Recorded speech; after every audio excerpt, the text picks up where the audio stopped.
கர்த்தருடைய பரிசுத்த நாமத்துக்கு மகிமை உண்டாவதாக. இந்த நாளிலும் உங்களுக்கான வேத வார்த்தைக்கு நேராய் உங்களை அன்போடு கூட அழைக்கிறோம். இந்த நாளின் தியானத்துக்கென்று சங்கீதங்களின் புத்தகம் 92 அதிகாரம் 13வது வசனம். கர்த்தருடைய ஆலயத்திலே நாட்டப்பட்டவர்கள் எங்கள் தேவனுடைய பிரகாரங்களில் செழித்திருப்பார்கள். பிரியமானவர்களே, இங்கே கர்த்தருடைய ஆலயத்திலே நாட்டப்பட்டவர்கள் என்று சொல்லப்பட்டிருக்கிறது.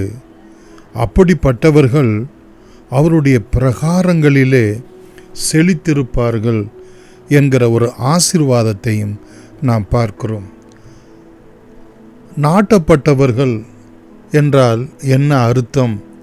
பிரியமானவர்களே, விதைக்கப்பட்டவர்கள், ஐக்கியப்படுத்தப்பட்டவர்கள், வேரூன்றி இருக்கிறவர்கள், ஒட்ட வைக்கப்பட்டிருக்கிறவர்கள், நிலைத்திருக்கிறவர்கள் என்றெல்லாம் அர்த்தம் அங்கே சொல்லப்படுகிறது. நீங்களும் நானும் இந்த நாளிலும் ஆண்டவருடைய சமூகத்திலே, அவருடைய சன்னிதானத்திலே, அவருடைய மகிமை தங்கும் வாசஸ்தலத்திலே நாட்டப்பட்டவர்களாய், ஐக்கியம் கொண்டவர்களாய், விதைக்கப்பட்டவர்களாய் விளங்க கர்த்தர் உங்களுக்கும் எனக்கும் அனுகிரகம் செய்வாராக. இது நம்முடைய ஆவி, ஆத்துமா, சரீரம், நம்முடைய குடும்பம், நம்முடைய எதிர்காலம், நம்முடைய பிரயாசங்கள் ஒவ்வொன்றிலும் அவருடைய ஆசீர்வாதம் பரிபூரணமாய் விளங்கும் என்பது நிச்சயம். பிரியமானவர்களே, சங்கீதம் 52 அதிகாரம் 8வது வசனத்திலே பார்க்கிறோம். அவருடைய ஆலயத்திலே நாட்டப்பட்டவர்கள் பச்சையான ஒலிவ மரத்தை போல் இருப்பார்கள். பச்சையான ஒலிவ மரத்தை போல் இருப்பார்கள் என்று சொல்லி அங்கே நாம் பார்க்கிறோம். நானும் தேவனுடைய ஆலயத்தில் பச்சையான ஒலிவ மரத்தை போல் இருக்கிறேன். தேவனுடைய கிருபையையே என்றென்றைக்கும் நம்பியிருக்கிறேன். மற்ற எல்லா மரங்களை பார்க்கலும் ஒலிவ மரம் நீடித்திருக்கக்கூடிய ஒரு மரம், நல்ல பயனுள்ள மரம். அது மருந்துக்கும் பயன்படும், உணவுக்கும் பயன்படும்.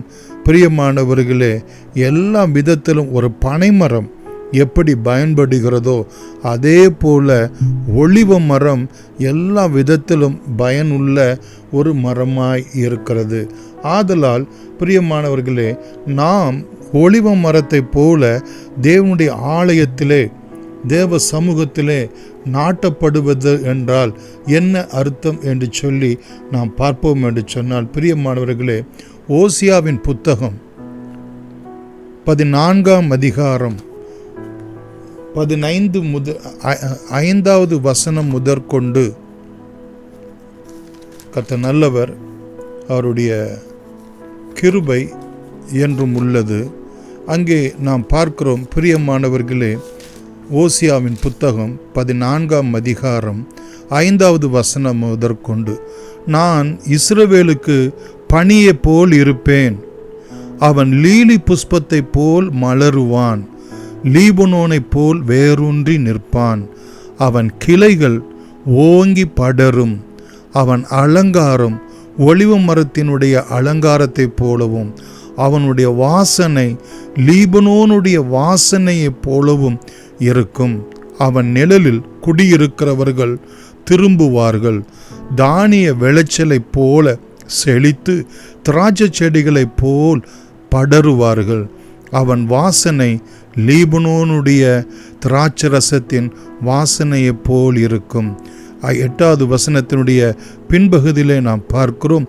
நான் பச்சையான தேவதாரு விருட்சம் போல் இருக்கிறேன், என்னாலே உன் கனி உண்டாயிற்று என்று சொல்லி, பிரியமானவர்களே, இஸ்ரவேலர்கள் எப்படியாக நாட்டப்பட்டு பலன் கொடுக்கிறவர்களாய், வாசனை வீசுகிறவர்களாய், நீங்களும் நானும் ஜீவ வாசனையை வீசுகிறவர்களாய், கர்த்தருக்கென்று நாம் பலன் கொடுக்கிறவர்களாய் இருக்கிறோம் என்று சொல்லி வேதம் சொல்லுகிறதை நாம் பார்க்கிறோம். அது மாத்திரமல்ல, மத்தேயு 13ஆம் அதிகாரம் 23வது வசனத்திலே பார்ப்போம் என்று சொன்னால், நல்ல நிலத்தில் விதைக்கப்பட்டவர்கள் 30, 60, 100 மடங்கு பலன் கொடுப்பார்கள். பிரியமானவர்களே, பிதாவாகிய நாமத்துக்கு மகிமை உண்டாகும்படி நாம் பலன் கொடுக்கிற கிறிஸ்தவர்களாய் விளங்க நல்ல உணர்வின் ஆவியை தேவன் அவருடைய ஆலயத்திலே, ஆராதனையிலே, செய்திகளிலே, ஜெபங்களிலே நமக்கு கட்டளையிடுகிறவராய் இருக்கிறார்.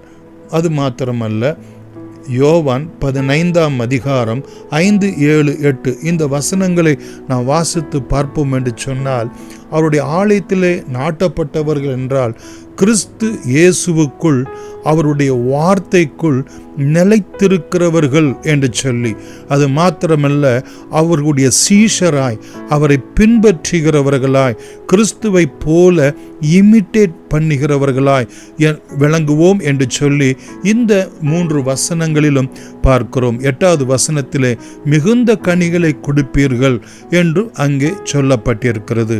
கர்த்தருடைய பரிசுத்த நாமத்துக்கு மகிமை உண்டாவதாக. நாம் அவருடைய வார்த்தையிலே நிலைத்திருக்க வேண்டும், அவருடைய உபதேசத்திலே நிலைத்திருக்க வேண்டும். 3வது வசனத்திலே பார்க்கிறோம், நான் சொன்ன உபதேசம் உங்களை சுத்தமாக்கி இருக்கிறது என்று சொல்லி அங்கே நாம் பார்க்கிறோம். நம்மை பரிசுத்தப்படுத்துகிறது, மிகுந்த கனிகளை கொடுக்க வைக்கிறது, நாம் கர்த்தருடைய சீஷர்களாய், அவருடைய பிள்ளைகளாய் விளங்கச் செய்கிறதாய் இருக்கிறது என்று பார்க்கிறோம்.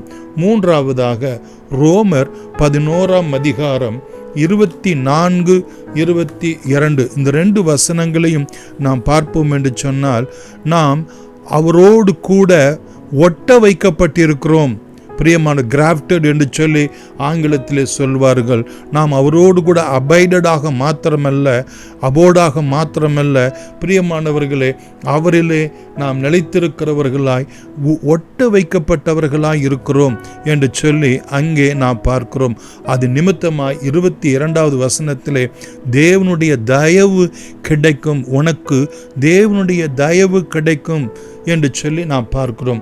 தயவு என்று சொன்னால் நன்மை செய்ய வேண்டும் என்கிற ஆசை.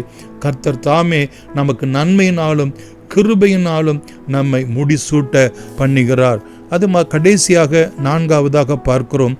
பிரியமானவர்களே, கர்த்தருடைய ஆலயத்திலே நாட்டப்படுதல் என்று சொன்னால், எபேசியர் 3ஆம் அதிகாரம் 17 முதல் வாசித்து பார்ப்போம் என்று சொன்னால், நாம் கிறிஸ்துவுடைய அன்பிலே வேரூன்றினவர்களாய், நம்முடைய இருதயங்களிலே கிறிஸ்து வாசமாய் இருக்க, அது மாத்திரமல்ல, 18வது வசனத்திலே பார்க்கிறோம், சகல பரிசுத்தவான்களோடு கூட கிறிஸ்துனுடைய அன்பின் அகலம், நீளம், ஆழம், உயரம் என்னதென்று உணர்ந்து அறிவு கெட்டாத அந்த அன்பை அறிந்து கொள்ள வல்லவர்களாகவும், தேவனுடைய சகல பரிபூரணத்தினால் நிறையப்படவும் கர்த்தர் நமக்கு அனுகிரகம் செய்கிறார் என்று நாம் பார்க்கிறோம். இப்படிப்பட்ட ஒரு ஆசீர்வாதம் தேவனுடைய ஆலயத்திலே, தேவ சமூகத்திலே அவரை ஆராதிக்கும் போது, அவரை துதிக்கும் போது, சகல பரிசுத்தவான்களோடு கூட தேவனை மகிமைப்படுத்தும் போது, அவருடைய வார்த்தை, அவருடைய ஆவியினுடைய அபிஷேகம் நம்மை ஆசீர்வதிக்கிறது. கண்களை மூடி நாம் செபிப்போம். அன்புள்ள இயேசு சுவாமி, இந்த நாளில் நாங்கள் கேட்ட இந்த நல்ல வார்த்தையின்படி உம்முடைய ஆலயத்திலே நாங்கள் நாட்டப்பட்டு பலன் கொடுக்கிற ஒரு ஆசீர்வாதம், ஆண்டவரே, நாங்கள் கனி கொடுக்கிற ஒரு ஆசீர்வாதம், நாங்கள் ஜீவ வாசனையை நாங்கள் வீசக்கூடிய ஆசீர்வாதம், தேவனுடைய சகல பரிபூரணத்தினால் நிரப்பப்படுகிற ஒரு ஆசீர்வாதம், ஆண்டவரே, உம்முடைய நாமந்தரிக்கப்பட்ட ஒவ்வொரு பிள்ளைகளுக்கும் நீர் அனுகிரகம் செய்தருளும்படி இயேசுவின் நாமத்தில் நன்றியோடு வேண்டுகிறோம். எங்கள் ஜீவனும் இரக்கமும் உள்ள எங்கள் அன்பின் பிதாவே, ஆமென். God bless you.